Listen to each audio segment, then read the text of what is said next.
Assalamualaikum warahmatullahi wabarakatuh. Teman-teman yang dirahmati Allah Subhanahu wa taala, ada satu kisah yang luar biasa. Kisah ketika malaikat Jibril menangis. Teman-teman pernah dengar malaikat Jibril menangis?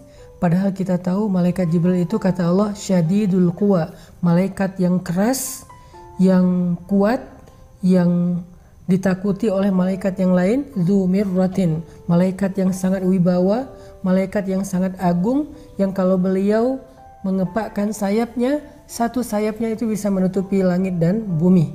Dia memiliki 600 sayap, satu sayapnya aja bisa menutupi langit dan bumi, bisa menutupi cahaya matahari, satu sayap Jibril. Tapi malaikat sebesar ini ternyata pernah menangis.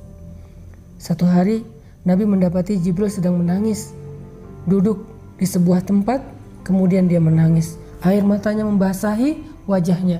Kemudian Nabi bertanya kepada Jibril, "Wahai Jibril, ma yubki, kenapa engkau menangis?" Jibril kemudian menoleh ke arah Nabi dan mengatakan, "Ya Rasulullah, bagaimana saya tidak menangis? Sejak saya melihat neraka Allah, air mata saya selalu mengalir karena takut kepada Allah Subhanahu wa taala." Takut kepada Allah Subhanahu wa taala, takut akan azab api neraka. Sampai malaikat Jibril aja takut diazab api neraka. Semua kita berdoa dan berharap kepada Allah Subhanahu wa taala supaya termasuk di antara orang yang dijamin masuk surga dan dijamin terbebas dari api neraka. Karena jaminan Allah Subhanahu wa taala itu adalah jaminan yang paling kuat.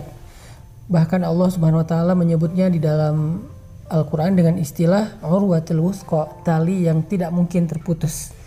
Arti tali di sini adalah jaminan atau janji Allah Subhanahu wa taala.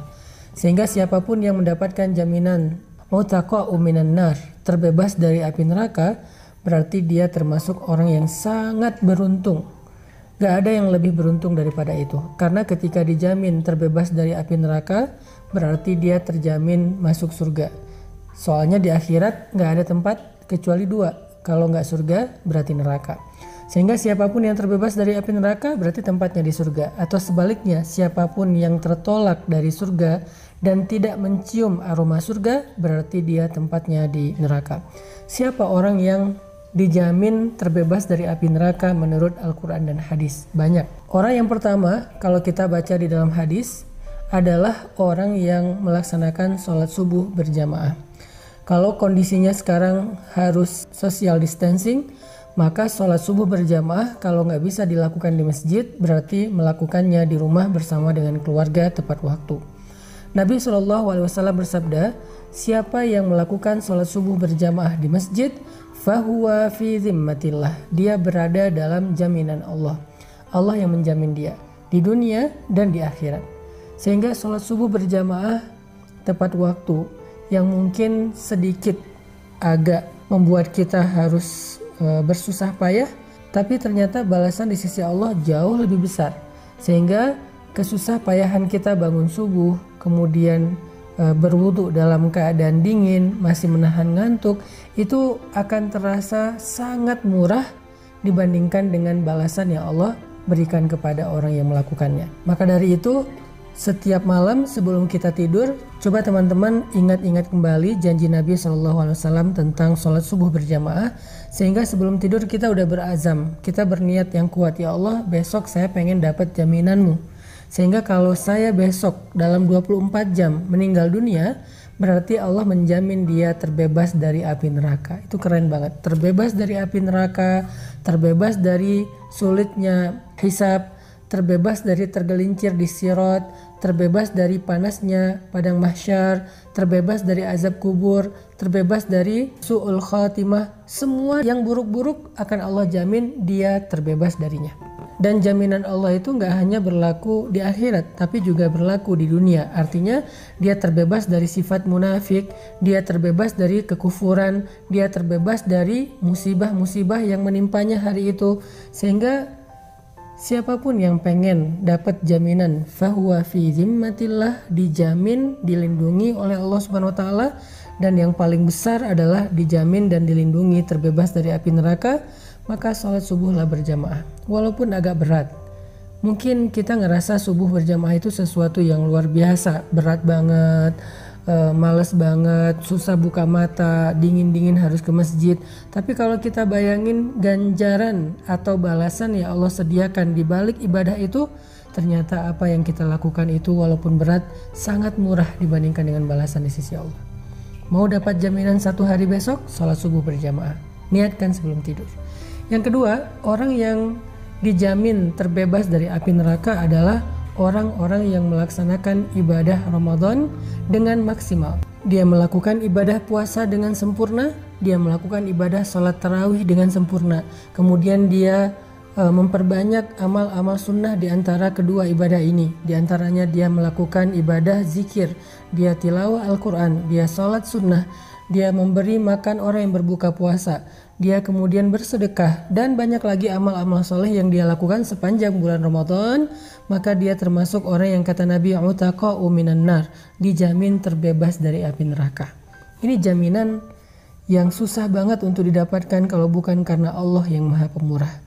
Kalau bukan karena Allah maha pemurah, untuk terbebas dari api neraka itu susah banget. Bahkan neraka itu selalu merasa lapar untuk melahap manusia-manusia yang banyak dosa. Bahkan neraka itu mengatakan, hal min mazid, adakah tambahan? Aku ingin makan lagi, aku ingin makan lagi. Sehingga dengan kita berpuasa bulan Ramadan, melakukan ibadah sholat malam di malam-malam Ramadan, ditutup dengan Lailatul Qadar, dan kemudian diakhiri dengan takbir di hari Lebaran. Mudah-mudahan kita termasuk orang yang terbebas dari api neraka, yang bahkan Jibril cemburu kepada kita. Siapa lagi orang yang dibebaskan dari api neraka? Dalam sebuah hadis Nabi SAW bersabda, tahukah kalian siapa orang yang hurrima 'alan nar, yang dibebaskan atau diharamkan bagi api neraka?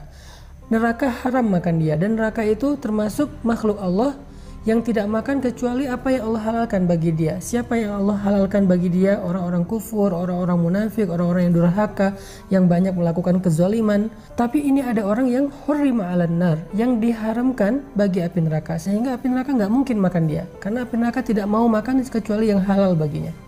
Siapa orang yang hurrima 'alan nar, diharamkan bagi api neraka? Kata Nabi, orang yang hayyin, layyin, qaribin, sahlin. Orang yang hayyin, tenang, yang tidak mudah untuk berkeluh kesah, apalagi meratapi keadaan, meratapi takdir, meratapi musibah.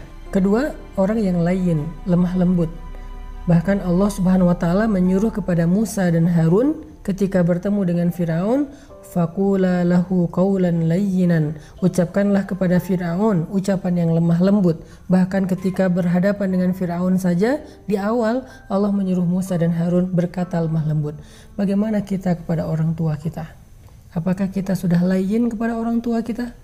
Bagaimana seorang istri kepada suaminya, suami kepada istrinya, orang tua kepada anaknya, sahabat kepada sahabatnya, bahkan tuan kepada pembantunya, atasan kepada karyawannya? Apakah kita layyin, termasuk yang apabila berbicara lemah lembut? Kalau kita termasuk orang yang bisa menjaga akhlak, tetap layyin, terutama kepada orang-orang yang harus kita bersikap baik kepadanya, seperti guru kita, ulama kita, pemimpin kita, orang tua kita di rumah nomor 1, pasangan kita, suami atau istri kita. Kalau kita bisa jaga terus dalam keadaan layyin, sampai kalau ditanya oleh seseorang kepada mereka, wahai fulana, bagaimana pendapatmu tentang suami kamu?